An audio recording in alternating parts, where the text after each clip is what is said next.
খুবই চমৎকার স্বাদে রান্না করেছি বেগুন দিয়ে ইলিশ মাছ আর কাঁঠালের বিচির ভর্তা। নমস্কার, আমি স্বপ্না। দেশ এবং দেশের বাইরে যে যেখান থেকে ভিডিওটি দেখছেন, আপনাদের সবাইকে অনেক অনেক শুভেচ্ছা। স্বপ্নাস ব্লগে সবার আমন্ত্রণ। গতকালের একটু ভাত রয়ে গেছে, ওটা এখন পেঁয়াজ কাঁচামরিচ কুচিয়ে ভেজে নেব। তেল গরম হলে কুচানো পেঁয়াজ কাঁচামরিচ দিয়ে নেড়ে চেড়ে এগুলি একটু লালচে করে ভেজে নেব। স্বাদ মতো লবণ দিয়ে দিলাম। এখন রাতের বেঁচে যাওয়া ভাতগুলো দিয়ে দিলাম। এবার নেড়ে চেড়ে ভাতগুলোকে ঢেকে ঢেকে খুব সুন্দর মতো ভেজে নেব। গতকাল রাতে পার্থ ভাত খাই নাই, ওই ভাত রয়ে গেছে। এখন এই ভাতটা এভাবে ভেজে ওকে দিয়ে দেব, তাহলে খুব মজা করে খেয়ে নেবে। খুব সুন্দর মতো ভাজা হয়ে গেলে 1 চা চামচ পরিমাণ ঘি দিয়ে একটু নেড়ে চেড়ে মিশিয়ে নামিয়ে নেব। প্রতিদিনের মতো নতুন একটি পর্ব সাজানোর প্রয়াস করছি আমাদের ঘরোয়া রান্নাবান্না, খাওয়া দাওয়া, এইসব বাস্তব চিত্রগুলি নিয়ে। আশা করছি আপনাদের সবার ভালো লাগবে, তাই অনুরোধ রইল পর্বটি প্রথম থেকে শেষ পর্যন্ত দেখুন। গরম গরম প্লেটে নিয়ে নিচ্ছি। ভাতগুলো দেখতে একটু মোটা টাইপের লাগছে, এগুলি আমাদের নিজেদের জমির ধানের চাউলের ভাত। খেতে কিন্তু খুবই ভালো লাগে, মিষ্টি মিষ্টি লাগে। 1 পিস রুই মাছের কালিয়া ছিল, ওটাও দিয়ে দিলাম। এটা দিয়ে খেতে খুব ভালো লাগবে। এখন দুপুরের রান্নার আয়োজন করছি। ইলিশ মাছটা ডিপ ফ্রিজে ছিল, কিছুক্ষণ জলে ভিজিয়ে রেখে আঁশ ছাড়িয়ে নিয়েছি। এখন কেটে নেব। রান্না করব বেগুন দিয়ে। ইলিশ মাছ আমার খুবই প্রিয়, তার জন্যই মনে হয় আমার মেজো মেয়ের রুমা পাঠিয়েছে পার্থর কাছে এই মাছটা। এই সাইজের ইলিশ মাছগুলোর প্রচুর দাম, এই কারণে এত বড় মাছ কেনার সাহস আমাদের নাই। তবে বড় ইলিশ মাছ সব সময় স্বাদের হয়। বেগুন দিয়ে রান্না করব। বেগুনটা কেটে নিচ্ছি। কেটে জলে ভিজিয়ে রাখবো ধুয়ে।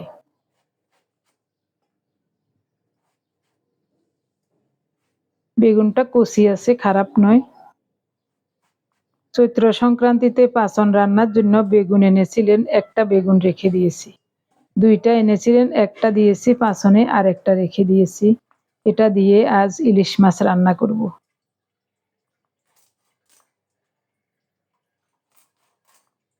আপনি যদি এই প্রথম আমাদের ভিডিওটি দেখে থাকেন, সম্পূর্ণ পর্বটি দেখার পর যদি একটু ভালো লাগে, আমার অনুরোধ রইল চ্যানেলটি সাবস্ক্রাইব করে আপনার মূল্যবান মন্তব্যটি লিখে জানাবেন। ফেসবুক থেকে ভিডিওটি দেখে থাকলে পেজটি ফলো, লাইক, শেয়ার করে আপনার মূল্যবান মন্তব্যটি লিখে জানাবেন। যে কোনো গঠনমূলক মন্তব্য করতে পারেন, কোনো সমস্যা নেই। আমি আপনাদের সকল মন্তব্যের উত্তর দেব। যেহেতু একবেলাই ভাত খাবো, তাই মাছের পিসটা এরকম করেই কাটছি।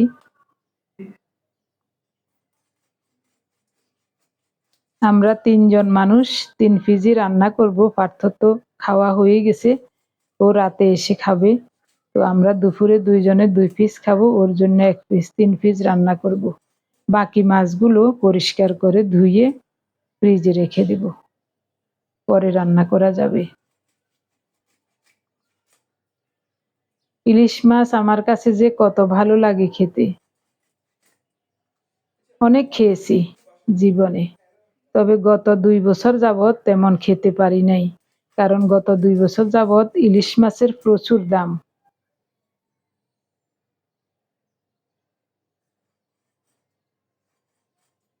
লেজের অংশটাতে কাঁটা থাকে ভীষণ, তো একটু এঁকে দিয়েছি 2 ফিট।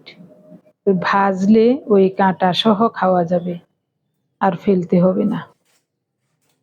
মাছের মাথাটাকেও কেটে রাখছি এরকম করে।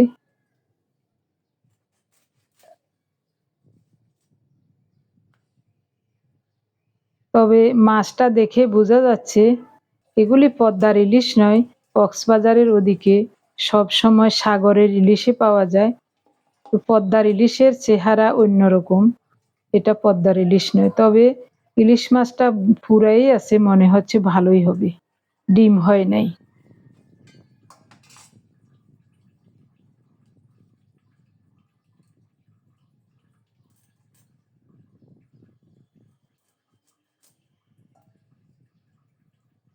পেটের ময়লাগুলো ফেলে দেব। বরফ এখনো ভালোভাবে ছাড়ে নাই, তাই পেটের ময়লা সহ কেটে ফেলেছি।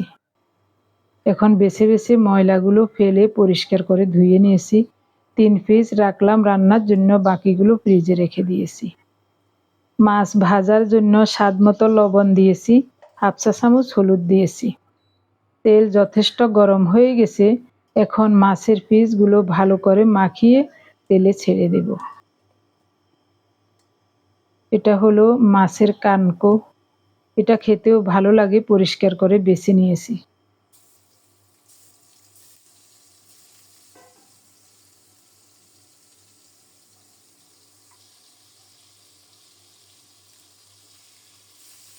বেশি ভাজবো না, শুধু 2-1 উল্টানো দিয়ে কিছুক্ষণ ভেজে নেব।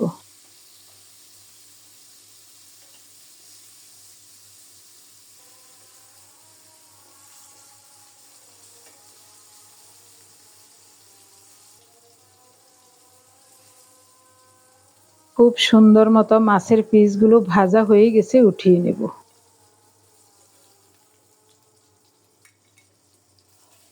কানকোটাও মচমচে করে ভেজে নিয়েছি, তরকারিতে দিলে খুব ভালো লাগে খেতে। ওই তেলেই কালো জিরা ফোড়নে দিলাম, একটা কাঁচামরিচ ভেঙে দিয়েছি। বেগুন দিয়ে দেব। বেগুনগুলো কিছুক্ষণ জলে ভিজিয়ে রেখেছিলাম, এরপরে ভালো করে ধুয়ে নিয়েছি। স্বাদ মতো লবণ দিয়েছি।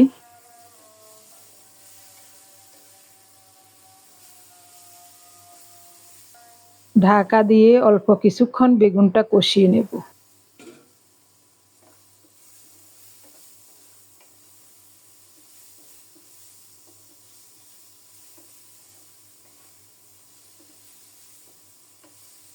ইলিশ মাছের এই রান্নাটা যে কত চমৎকার হয়, যারা এভাবে কোনোদিন রান্না করে খান নাই, তারা একবার এভাবে ইলিশ মাছ রান্না করে খেয়ে দেখবেন, আমার উপর বিশ্বাস রেখে, খুব ভালো লাগবে। বেটে রাখা কাঁচামরিচ দিয়ে দিলাম। কাঁচামরিচগুলোতে ঝাল একটু কম, তাই একটু বেশি করে দিয়েছি।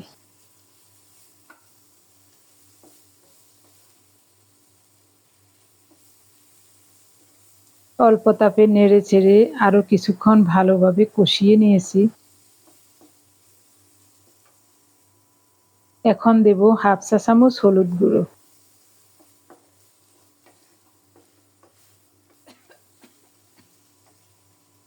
কষানো হয়ে গেছে, এবার ফোটানো গরম জল দেব। রান্নাটি একেবারেই সহজ, অথচ খেতে খুবই চমৎকার। 2-1 পিস বেগুন আর অল্প একটু ঝোল হলে ভাত খাওয়া হয়ে যায়, এত চমৎকার লাগে। এখন ভাজা মাছগুলো দিয়ে দেব।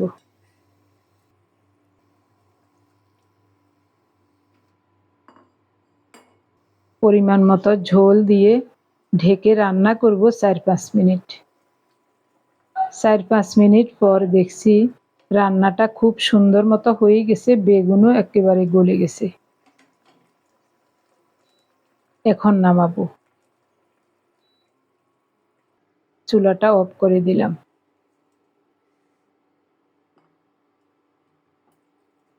ঝোলটা দেখে আপনারা হয়তো অনেকে ভাবছেন, আহা, এত দামি ইলিশ মাছটা কিভাবে রান্না করলেন।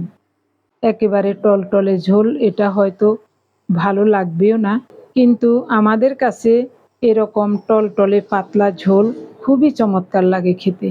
তবে এই পদ্ধতিতে বেগুন দিয়ে ইলিশ মাছের রান্নাটা মাখো মাখো টাইপেরও করা যায়, ওটাও খুবই চমৎকার লাগে। তো আজ শুধু এক তরকারি রান্না করেছি, তাই আমি একটু ঝোল রেখেছি, ঝোলটাও ভালো লাগে। কাঁঠালের বিচির ভর্তা করব। কয়েক কোষ রসুনও ভেজে নেব, একই কড়াইতে দিয়ে দিলাম এক সাইডে। 2-3টা শুকনো মরিচ দিয়ে দেব। ঢেকে ঢেকে নেড়ে চেড়ে কাঁঠালের বিচিগুলো ভালোভাবে ভেজে নেব। ওদিকে রসুন আর শুকনো মরিচ, ওগুলিও ভাজা হয়ে যাবে। কাঁঠালের বিচি কয়েকটা ফেটে গেছে, এতক্ষণ পর্যন্ত ঢাকা উঠাই নাই, না হয় পুরা ঘরে ঘরে হয়ে যেত। এবং খুব সুন্দর মতো ভাজা হয়ে গেছে। চুলাটা অফ করে দেব। চুলাটা অফ রেখে ঢাকাই ছিল কিছুক্ষণ, ঠান্ডা হয়ে গেছে। এখন কাঁঠালের বিচি থেকে খোসাগুলি আলাদা করে নেব। প্রথমে শুকনো মরিচগুলো বোটা ছাড়িয়ে নিয়ে নেব। এরপরে রসুনের কোষগুলো থেকে খোসা ছাড়িয়ে নেব। খোসার ভিতরে রসুনগুলো সিদ্ধ হয়ে একেবারে লাল লাল হয়ে গেছে। কাঁঠালের বীজ থেকেও খোসাগুলো আলাদা করে নেব। এরপরে স্বাদ মতো লবণ দিয়ে পাটায় মিহি করে বেটে নেব, সাথে কাঁচা পেঁয়াজ দেব।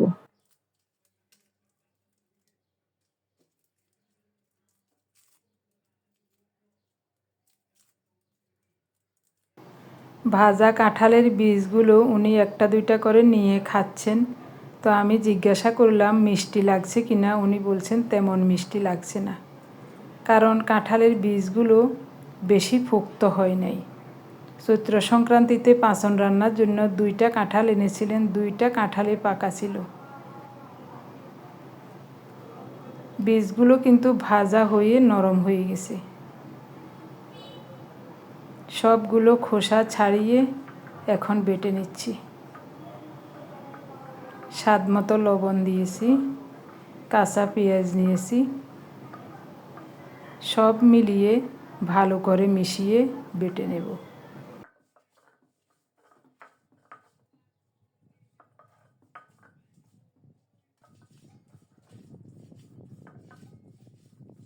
হঠাৎ করেই আমার মাইক্রোফোনটা নষ্ট হয়ে গেছে, তাই ভয়েস সুন্দর আসছে না। আপনাদের কাছে শুনতে হয়তো তেমন ভালো লাগবে না।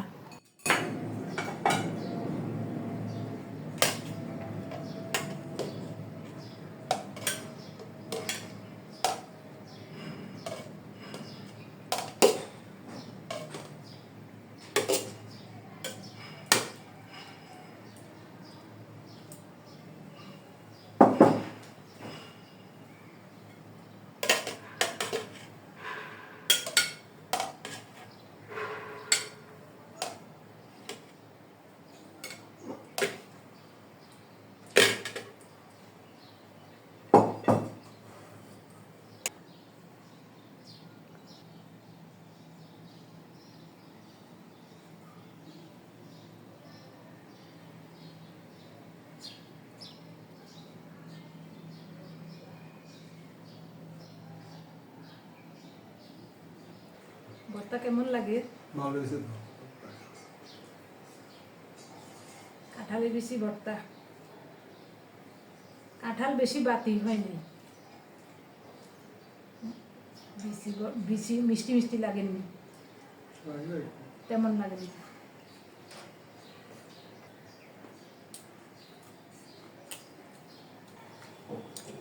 শুটকি দিলে এটাতে আরো বেশি চমৎকার হবে। আবার যখন করব শুটকি দিয়ে করব।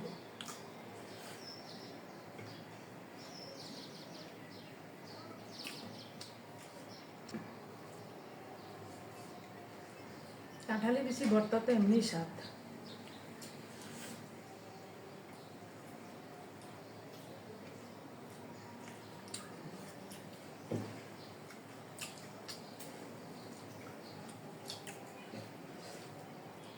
ভাত তো খেতে চায় না, এই কারণে রান্না করতে পারি না।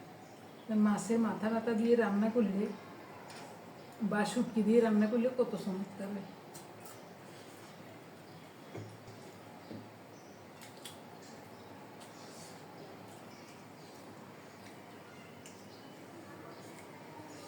ভীষণ গরম, বাইরে থাকা যায় না, এত গরম। হাওয়া বাতাসও আছে, তারপরও গরম।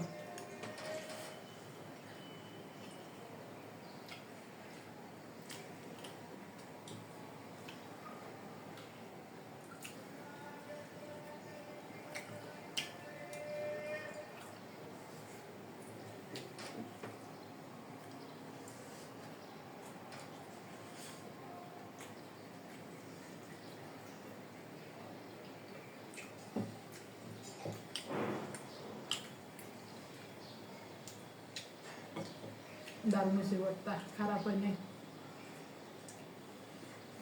ইলিশ মাছ খেয়ে দেখি।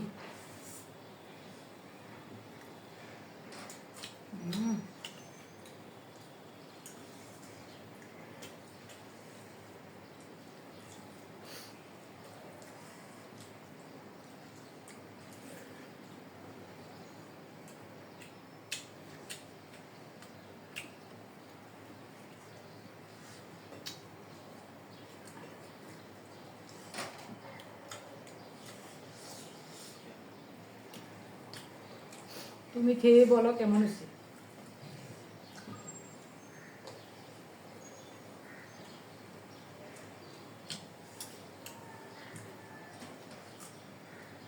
খারাপ নয়, ইলিশ মাছ তো স্বাদ আছে।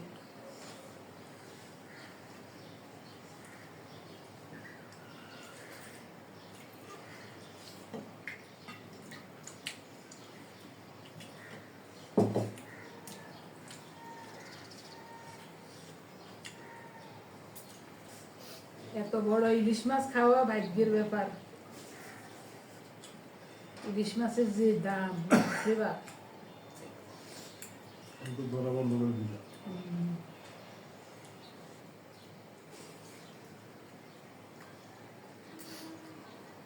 কেমন হয়েছে? চমৎকার হয়েছে না?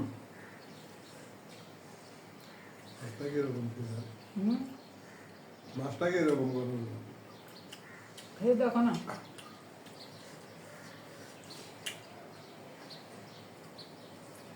মাছও ভালো।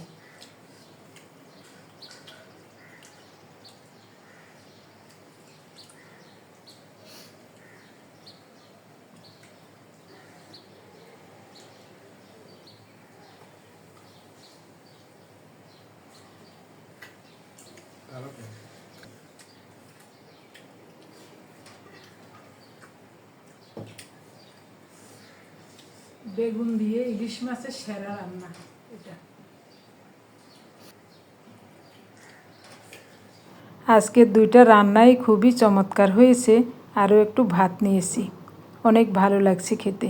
আমার প্রিয় ভাই বোন বন্ধু স্বজন, আপনারা যারা প্রতিনিয়ত ভালোবেসে আমাদের ভিডিওগুলি দেখে যাচ্ছেন এবং ভিডিও দেখে সুন্দর ও গঠনমূলক কমেন্টস করে আমাকে কাজ করার শক্তি এবং সাহস জুগিয়ে যাচ্ছেন, আমি আপনাদের সবাইকে জানাই অজস্র অজস্র ধন্যবাদ, অভিনন্দন এবং কৃতজ্ঞতা। সেই সাথে আজকের সম্পূর্ণ পর্বটিও কেমন লেগেছে অবশ্যই কমেন্টস করে জানাতে ভুলবেন না। প্রচণ্ড গরম লাগছে, তার জন্যই ফ্যানটা ছেড়ে দিলাম। ভীষণ গরম, তারপরও বিল্ডিংয়ের চারিদিক খোলা থাকার কারণে আলো হাওয়া আছে, এ কারণে গরম থাকলেও ঘরের ভিতরে আমরা তেমন অনুভব করতে পারি না। তবে বাইরের প্রখর রৌদ্র এবং তাপে দাঁড়ানোই যায় না, এ কারণে উনি আজ 2 দিন সকালবেলায় হাঁটতেও বের হন না। সবাই ভালো থাকুন, দেখা হবে আগামী পর্বে। ধন্যবাদ সবাইকে।